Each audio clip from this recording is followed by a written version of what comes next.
Ashwin all-round ಆಟ, ಪಂತ್ ಗಿಲ್ ಜೋಡಿ ಶತಕ, ಭಾರತಕ್ಕೆ ಭರ್ಜರಿ ಜಯ.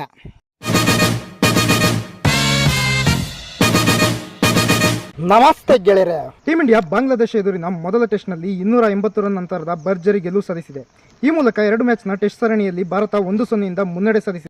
ನಲ್ಲಿ ಅಶ್ವಿನ್ ಆಲ್ರೌಂಡ್ ಆಟದ ಮೂಲಕ ಮತ್ತು ಶುಭ್ಮನ್ ಗಿಲ್ ಮತ್ತು ರಿಷಬ್ ಪಂತ್ ಭರ್ಜರಿ ಶತಕಗಳನ್ನು ಬಾರಿಸಿ ಮಿಂಚಿದರು. ಸೋತು ಮೊದಲು ಬ್ಯಾಟ್ ಮಾಡಿದ ಟೀಂ ಇಂಡಿಯಾ 150 ರನ್ ಆಗುವಷ್ಟರಲ್ಲಿ 6 ವಿಕೆಟ್ ಕಳೆದುಕೊಂಡು ಸಂಕಷ್ಟಕ್ಕೆ ಸಿಲುಕಿದೆ. ಆಗ ಜೊತೆಯಾದ ಸ್ಪಿನ್ ಟ್ವಿನ್ಸ್ ಅಶ್ವಿನ್ ಮತ್ತು ರವೀಂದ್ರ ಜಡೇಜಾ ಜೋಡಿ ಭರ್ಜರಿ ಬ್ಯಾಟಿಂಗ್ ಮಾಡಿ 199 ರನ್ಗಳ ಜೊತೆ ಆಟ ಆಡಿದರು. ರವಿಚಂದ್ರನ್ ಅಶ್ವಿನ್ ಬೊಂಬಾಟ್ ಶತಕ ಬಾರಿಸಿದರೆ ಜಡೇಜಾ 86 ರನ್ ಹಾಗೂ ಜೈಸ್ವಾಲ್ 56 ರನ್ ಗಳಿಸಿದರು. ಮೊದಲ ಇನ್ನಿಂಗ್ಸ್ ನಲ್ಲಿ ಭಾರತ ತಂಡ 376 ರನ್ ಗಳಿಸಿ ಆಲ್ಔಟ್ ಆಯಿತು. ಬಾಂಗ್ಲಾದೇಶ ಮೊದಲ ಇನ್ನಿಂಗ್ಸ್ ನಲ್ಲಿ ಕೇವಲ 149 ರನ್ಗೆ ಆಲ್ಔಟ್ ಆಯಿತು. ಟೀಂ ಇಂಡಿಯಾ ಪರ ಬೂಮ್ರಾ 4 ವಿಕೆಟ್ ಕಿತ್ತರೆ ಸಿರಾಜ್, ಆಕಾಶ್ದೀಪ್, ಜಡೇಜಾ ತಲಾ 2 ವಿಕೆಟ್ ಪಡೆದು ಮಿಂಚಿದರು. 277 ರನ್ಗಳ ಲೀಡ್ನೊಂದಿಗೆ ಎರಡನೇ ಇನ್ನಿಂಗ್ಸ್ ಆರಂಭಿಸಿದ ಭಾರತಕ್ಕೆ ಮತ್ತೆ ಟಾಪ್ ಆರ್ಡರ್ ಕೈಕೊಟ್ಟಿತು. ಆದರೆ ಯಂಗ್ ಬ್ಯಾಟರ್ ಶುಭ್ಮನ್ ಗಿಲ್ ಮತ್ತು ವಿಕೆಟ್ ಕೀಪರ್ ರಿಷಬ್ ಪಂತ್ ಭರ್ಜರಿ ಜೋಡಿ ಶತಕಗಳನ್ನು ಸಿಡಿಸಿದರು.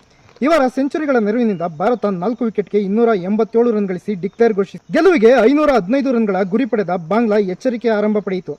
ನಾಯಕ ಶಾಂತ ಮತ್ತು ಶಕೀಬ್ ಜೊತೆಯಾಟವನ್ನು ಬೆಳೆಸುತ್ತಾ ಬ್ಯಾಟಿಂಗ್ ಮಾಡುತ್ತಿದ್ದರು. ಆದರೆ ಯಾವಾಗ ಅಶ್ವಿನ್ ಮತ್ತು ಜಡೇಜಾ ಜೋಡಿ ಸ್ಪಿನ್ ಮೋಡಿ ಮಾಡಲು ಶುರು ಮಾಡಿದರೋ ಆಗ ಬಾಂಗ್ಲಾ ಬ್ಯಾಟರ್ಗಳ ಪೆವಿಲಿಯನ್ ಪರೇಡ್ ಶುರುವಾಯಿತು. ಎರಡನೇ ಇನ್ನಿಂಗ್ಸ್ನಲ್ಲಿ ಬಾಂಗ್ಲಾ 234 ರನ್ ಗಳಿಸಿ ಆಲ್ಔಟ್ ಆಯಿತು. ಆ ಮೂಲಕ ಭಾರತ ತಂಡ 280 ರನ್ಗಳ ಅಮೋಘ ಗೆಲುವು ಪಡೆಯಿತು. ಮೊದಲ ಇನ್ನಿಂಗ್ಸ್ನಲ್ಲಿ ಭರ್ಜರಿ ಬ್ಯಾಟಿಂಗ್ ಮೂಲಕ ಮಿಂಚಿದ್ದ ಅಶ್ವಿನ್ ಎರಡನೇ ಇನ್ನಿಂಗ್ಸ್ನಲ್ಲಿ 6 ವಿಕೆಟ್ ಕಿತ್ತು ಬೌಲಿಂಗ್ನಲ್ಲಿ ಮಿಂಚಿ ಪಂದ್ಯಶ್ರೇಷ್ಠ ಪ್ರಶಸ್ತಿಯನ್ನು ಪಡೆದರು. ಜಡೇಜಾ ಕೂಡ 3 ವಿಕೆಟ್ ಕಿತ್ತರು. ಇನ್ನು ಈ ಸೀರೀಸ್ನ ಎರಡನೇ ಟೆಸ್ಟ್ ಪಂದ್ಯ ಕಾನ್ಪುರದಲ್ಲಿ ಸೆಪ್ಟೆಂಬರ್ 27 ರಿಂದ ಅಕ್ಟೋಬರ್ 1 ರವರೆಗೂ ನಡೆಯಲಿದೆ.